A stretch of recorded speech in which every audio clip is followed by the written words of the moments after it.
Hey, it's Nivix. Well, Linux or Linux kernel, it's a good thing for servers and desktop use, and also phones.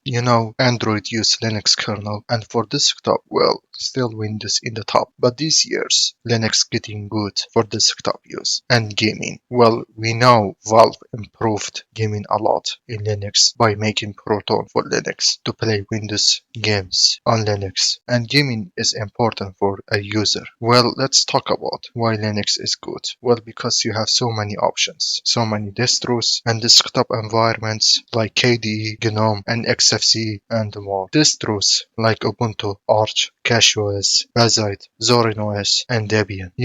There's a lot of choices which that make Linux good. Well, some people don't like to have so many choices, and these people get confused to Linux. They don't know what to choose of distros, and they return to Windows or macOS. Well, Windows and macOS, it's just one option, but Linux, a lot of options. Well, if you think about to get to Linux, just choose what you like to use. Well, if you want LTSC, use Ubuntu, Zorin OS, Linux Mint, Debian, Kubuntu, Lubuntu. Well, if you want to be always up to date, use Arch or any Arch-based distro. Or if you want something not old and kinda have new packages and features, use Fedora or any Fedora-based distro. Yeah, you see, you have a lot of options, and that's good because each person prefers something different to use. I like LTSC distros. I use LTSC distro, and just that's it. You just choose one distro. If it worked, just keep using it. Don't distro hop. Yeah, because if you distro hop a lot, you just gonna think Linux is hard and complicated. So don't do this mistake. Just use what it worked for you, and that's it. Easy and simple. And you don't need to know Linux. Just use it like Windows. Yeah, what you do in Windows, you can do the same thing in Linux. And Linux become easier to use in these days. So that's pretty much what I have. So like and subscribe, and see you later.